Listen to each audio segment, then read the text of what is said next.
And welcome back to the Give Me Liberty podcast. I'm joined by a good friend out there in the legal world defending liberty and justice for all.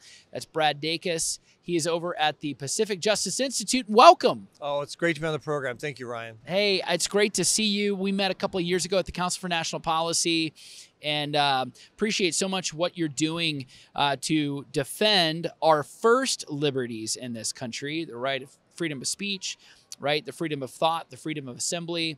There's a lot of cases that your institute, your firm has undergone past couple of years out in the state of California.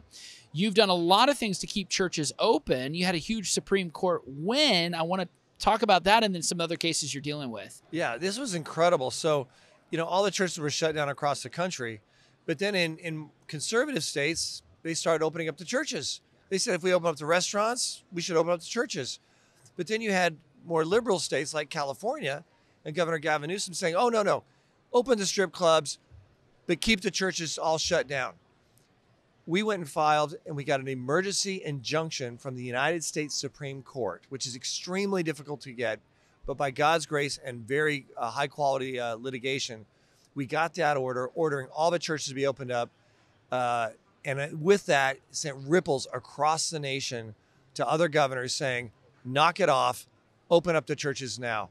And it was a great precedent that hopefully our nation will learn from in years to come. Awesome. Tell us a little bit about, there's another case in Wisconsin. Tell us about that. Yeah, this is interesting. People often will say, you have a case in Wisconsin? I thought you're Pacific. Well, we actually have 31 offices in 24 states, coast to coast. And we happen to have an office in Wisconsin. It happens to be one of those places. Well, it's an interesting case matter, though, dealing with some parents who found out that their school district was grooming their child, providing the child had gender identity confusion. And instead of letting the parents know, they hid it from the parents, were dishonest. They actually helped the child change into the opposite sex clothing at school. They were encouraging the child to be confused, have gender confusion. Well, the parents found out about it. They weren't too happy. They filed a lawsuit.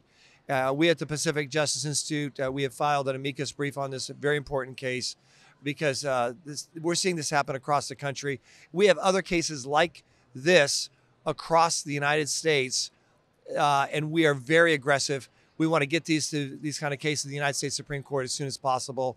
It's a travesty and clear breach of parental trust. Yeah. What we're seeing happening in our public schools. Well, I look at this. This is something we care about at the Freedom Center. It's of extreme importance, paramount that we protect and guard educational freedom, cognitive liberty. But the idea that some teacher can, in a predatory way, stand between a student and their parents, it's absolutely horrific. It's perverse when you think about the fact that it's promoting this ideology. It's sexual predation. We've got to stand against it. I really do appreciate this because I think that there are a lot of parents out there that are absolutely concerned. I see what's happening in California. Washington State, I think, has passed some kind of a bill, that it would basically take children from their parents' custody. Right. They're trying to do something. Allows people or counselors to kidnap the child without due process, without even a court order, take the child simply because the child has gender confusion. It's an outrageous violation of parental rights. California has a law letting people kidnap a child, not a parent, just a stranger, kidnap a child from another state, say Virginia, Florida, Texas. And if they get the child in the state of California, if the purpose was to help mutilate their bodies so they can, quote, change their gender, end quote, then the kidnapper goes free and the child never gets sent back to be with their parents. It is outright evil. We at Pacific Justice, we're fighting these cases all across the country, dealing with these kinds of issues. Yeah, absolutely. So I really do appreciate that. Hey, on switching topics on a lighter note, has anybody ever told you look like Kevin McCarthy?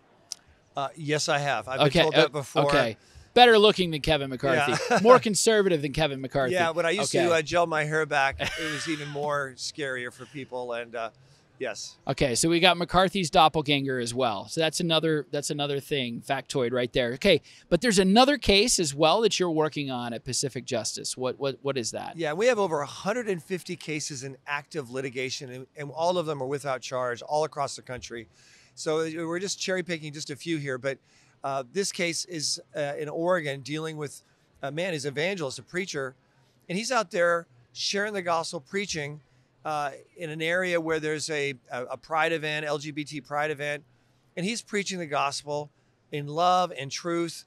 And then he's forced to be shut down. The mob basically shuts him down. And instead of arresting the mobsters, instead he's arrested for disturbing the peace. He is treated like a criminal, fined like a criminal. Well, we at Pacific Justice Institute, we went to bat for him, and we prevailed, and we won.